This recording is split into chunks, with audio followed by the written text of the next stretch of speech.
Hey guys, have you ever thought about planting blackberry plants but don't know what to do? Well, stick around, we're gonna find out. So I just got a box of plants in from Ice's nursery, a couple of new varieties of blackberries I'm gonna plant, but I've been growing blackberries for, I don't know, 8-10 years now. Just absolutely love them.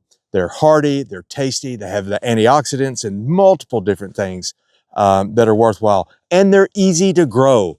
Easy, let me emphasize, they're easy to grow.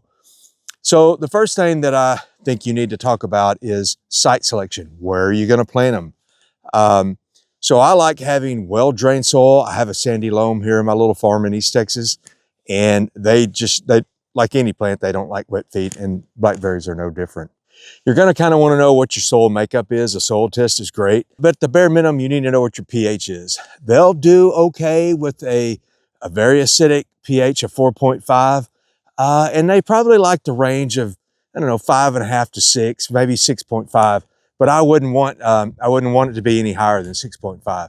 Our soils here in East Texas typically run about 5.5 to 6 naturally, so we don't have to do a whole lot.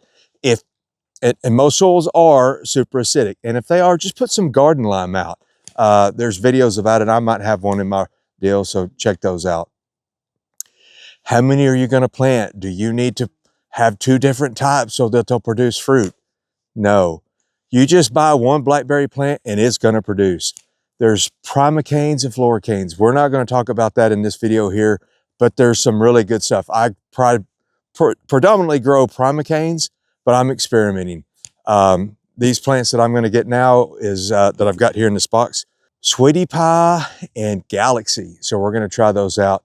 But depending on how many you plant, you want to, I plant my plants about 4 to 5 feet apart per spacing. And then if you're going to do multiple rows, I go about 10 to 12 feet. You want to have good direct sun. Of course, I'm in the middle of a field, so we get sun all day long. But at the minimum, you want to have 6 to 8 hours of sunlight. When you go to plant them, you want to make sure that the soil is loose. You want to, a little soil prep of, you can run a tiller through here. Once again, I have sandy loam, so it's pretty easy going. But let's open this box up and we'll do an actual demonstration. Oh man, looky there. Planting information instructions. So I'm not a sponsor of Ison's, but that's cool. When your package arrives, gives you some QR codes of what to scan. Man, that's top notch. That's straight up. It's getting late in the evening.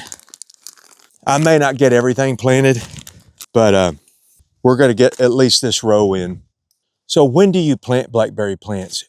Technically, you can plant blackberries year-round as long as you have enough moisture. But the ideal time is when they're dormant. It's winter time.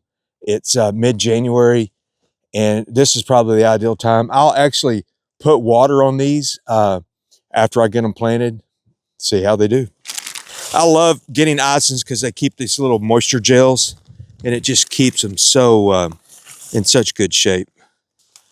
Be careful when you're cutting this. You do not want to cut your plant. All right, so we got Sweetie Pie right there. That's what I'm gonna plant right there. I think I got 1, 2, 3, 4, 5. So we're gonna put all these to the side and focus on the blackberries. Space these out before I dig them.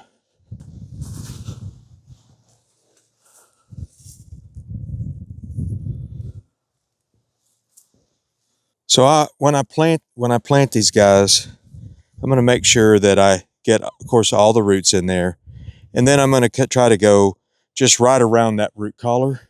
I'll dig a hole. I'll dig the hole bigger than this, ruffle it up, put it in, and I'm done.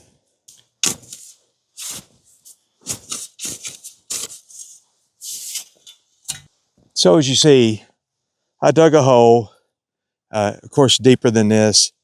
Weeds are your enemy. That's with anything, right? Other plants will take away the nutrients and moisture. Once you get these bad boys in, put mulch on them, helps with the weeds, helps maintain the moisture.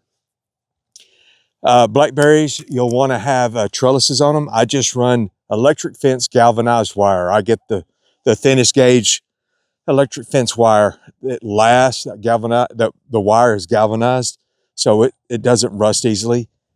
And a lot of people use T-post.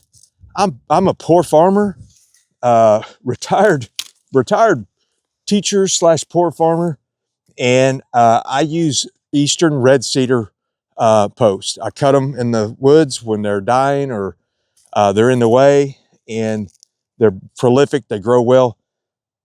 I've noticed, I've been using them for some time, I'm getting anywhere from as minimum as 6 years, and I have some that have been around for 10 years. So you got to do what works for you. But this is what works for me.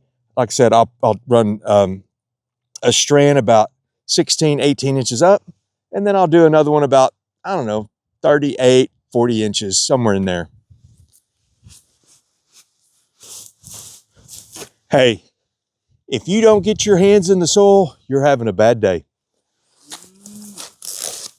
Once again, you don't want air on those roots, so you don't have to hammer it down, but you want it good and packed. So I'll finish up with the rest of these, then I'll come back and add a layer of mulch. I hope this video helps you out. God bless. AgNerd out.